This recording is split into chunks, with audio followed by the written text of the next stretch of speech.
the car guys, welcome back to my channel, Kazzie here, and in this video I'm going to be doing my July wrap-up.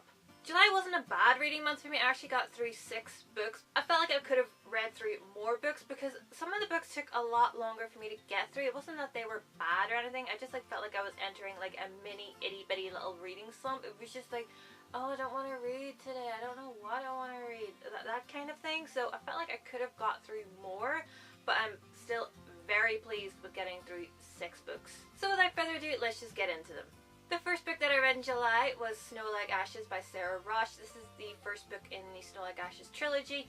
I absolutely love this. This follows a character called Mira. It's told in her perspective, and she's one of the Winterians, and her part of the country has been overrun. They've all been enslaved by spring, and they're left without magic. There's a magic in every single kingdom in this land.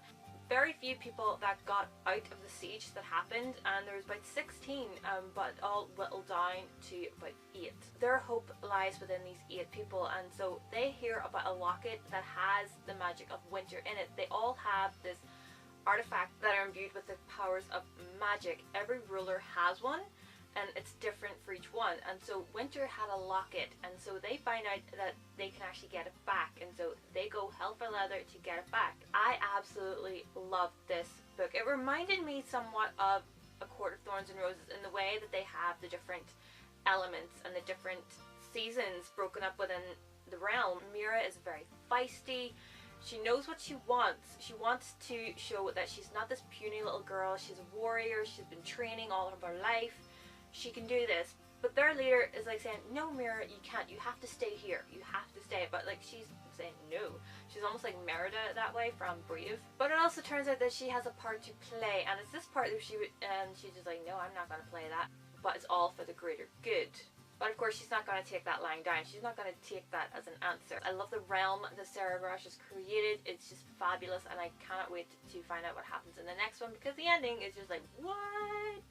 I need to find out what happens next. After that, I picked up Tales from the Kingdom by Sarah Pinborough. This is a collection of short stories which retell fairy tales in a way that you would not necessarily expect. If you watched my summer TBR, this was on it, and I decided to read the first story, and if I liked it enough, go on to the next 2. And the first story is called Poison. It is about Snow White and the evil queen, and how the prince falls in love with a girl in a glass coffin. I first read about maybe like 20 pages of this when I got this book, set it down, and then just forgot about it because I was moving my room around, you know, things happen like that. And at the very start of it, this is not a children's book.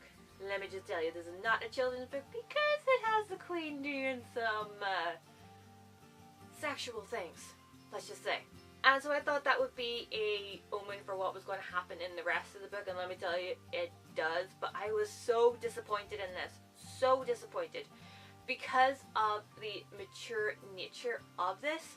The writing was still so juvenile. I hated the writing. I absolutely did. I'm going to say that right now. I did not like the writing at all. And also, it brought in elements from other fairy tales. Aladdin appears in this. Spoiler alert, I know, sorry, but Aladdin appears in this. Hansel and Gretel somehow are interwoven.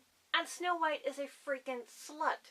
Like, for real. She is a slut. And you do not expect that from a fairy tale princess. Well, I don't anyway. Unless you're watching like a porn movie.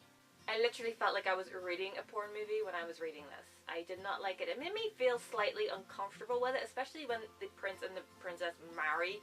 Well, of course they're going to marry because it's part of the fairy tale, right? But the twist with the prince, it made me laugh out loud. That was literally the only thing that I enjoyed about this book, was the end. But yeah, I was really disappointed in Poison. I'm not sure if I want to read the other 2 short stories in this, which are around Sleeping Beauty and Cinderella. I am not sure, but if writing in the first one is any indication of the other 2, I'm going to be disappointed as well. So as a bit of brain bleach, I went into another fairy tale retelling, and that is Hunted by Megan Spooner. I was very excited to pick this one up. This follows the character of Yeva and her family, and they are quite prestigious in their village's circle. But a few misplaced investments, a few poor investments by the father means that all their money is gone, and they have to move to their father's old hunting shack in the middle of the forest, about 3 days away from where they're living, and live off of nothing. All of their worldly possessions have been sold off to try and cover his debts, and they are just destitute. But on a hunt, her father disappears. He's gone farther than why he's supposed to go. So Eva goes out looking for him and ends up finding the beast. So this is where it gets into the Beauty is Deadlier Than the Beast. This follows the original fairy tale of Beauty and the Beast, the Disney animated version of Beauty and the Beast, very closely, in that the prince is bewitched, he's cursed to be this beast, but it also has this kind of dual aspect of the beast. And this book is told in two perspectives. You follow Eva, and then in between chapters you get kind of like a journal entry from the beast, and I thought that was very, very interesting. Sometimes they were a bit impossible to read, but that is the point of it. I thoroughly enjoyed this book, and I highly recommend this to anybody that really loves Beauty and the Beast, because it really does follow the story of Beauty and the Beast, and at times I really wanted to just call Eva Belle, to be perfectly honest, because that's just the way that I imagined her. Once I finished that, I moved on to Siege and Storm by Leigh Bardugo. This is the second book in the Grisha trilogy, and oh my goodness, I loved this book. I cannot tell you how much I loved it. Like, I loved Shadow and Bone a lot. I decided to pick up Siege and Storm because I needed to know what happened, and this pretty much follows on right where Shadow and Bone leaves off. I just forgot how much I love Athena. This is told in her perspective. It's the first person, and I absolutely love Athena. I love the snarkiness that she comes out with, and the new character, Nikolai, oh my god. If I could marry him, I would. I know I love the Darkling in Shadow and Bone, but Nikolai, whole new level. I loved him. Other characters return for this book, some in a way that you don't like, some in a way that you love, and I just love the action in this book. I could just imagine it vividly. I loved it. I loved everything about this. I love Leigh Bardugo's writing. I just cannot say enough good things about this book. I absolutely loved it. I'm not sure if I loved it more or less than Shadow and Bone. I think they're pretty much on a par, but it just was fantastic, and I loved it so much. The next book I picked up was The Bear and the Nightingale by Catherine Arden. This was one of my most anticipated reads for the summer. This was on my summer TBR. This follows a family in Russia, and the father is given this gem for his youngest daughter. The father keeps the gem away from his daughter because he has no idea what it's to do with. He has no idea. He's not sure whether he wants to give it to his little girl or not, or whatever this mysterious stranger is up to. But then there's this darkness coming onto the village, and the little girl with the gem is the only way to save this village. I was so disappointed by this book.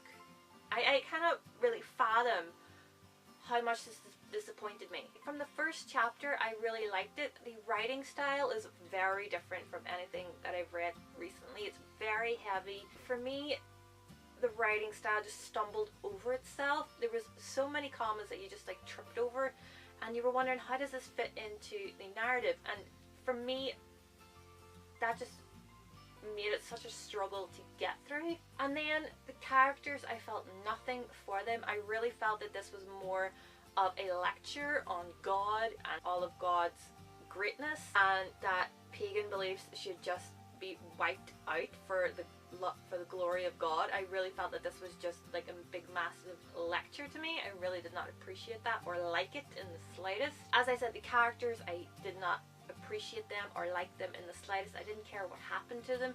This leaves off at a bit of a cliffhanger, so I guess there's going to be a second one, and I just do not want to get involved with that at all. I was so disappointed in it. But when you have the likes of Robin Hobb, Naomi Novik, and Terry Brooks blurbing it, I thought this was going to be so good. It had its elements that were phenomenal, but for me it just fell flat, and I was so disappointed in it.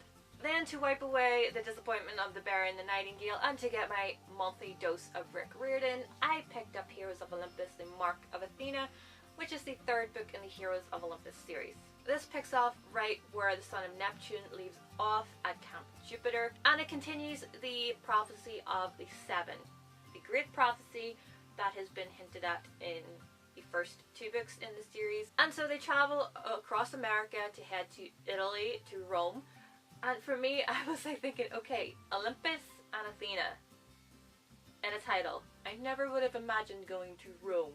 I would have imagined Athens. But what I loved about this book is that I've been to Rome several times, and they were like going to places that I've been. They've mentioned places that I've been, and I could just imagine them going to these little side streets of Italy and then going here and then going there, fulfilling this part of the quest. It's not over yet, kids. It's not over yet because you still have House of Hades and the Blood of Olympus. I just love this. I love that it was so much about Athena, because Athena is my favorite as part of my username, you know, Kazzie Athena. And in this book you learn so much more about the characters. I learned so much more about Annabeth. I learned so much more about Percy and Jason and Piper and everybody. And that's what I love most about Rick Riordan's books. He has so many characters in them, but you don't feel overwhelmed by characters. A lot of these characters I feel a lot of affection towards. I love them all, especially Annabeth. Okay, she's my favorite because of course daughter Athena. But like Son of Neptune, at times I was like thinking, okay, you've got this deadline, why don't you just freaking go straight to Rome? But no, they have to go here, there, bloody everywhere and just like pinball it all over the freaking globe. Never mind that. As always, I just love Rick Riordan's books. I love his writing style. There are times I just laugh out loud, and just the little tidbits of like information that he just gives you, and the little cultural references that he makes. I absolutely love those. At times they make me feel old, considering that this is actually for a demographic that is younger than me, and they're probably like, "Mom, what's this?" And you know, for me, I'm just like laughing my ass off. And that ending, I need to know what happens next. And so that wraps up this video, guys. 6 books for the month of July. I would have loved to have got 7 books for the 7th month in the year, but alas, I didn't. But 6 is still a great number. Some of them phenomenal, some of them good, some of them not so great. But that's all the beauty of reading. So if you like this video, give it a thumbs up. Leave down in the comments what books you've read in the month of July. I would love to know. Subscribe if you haven't already, and I will see you in my next video.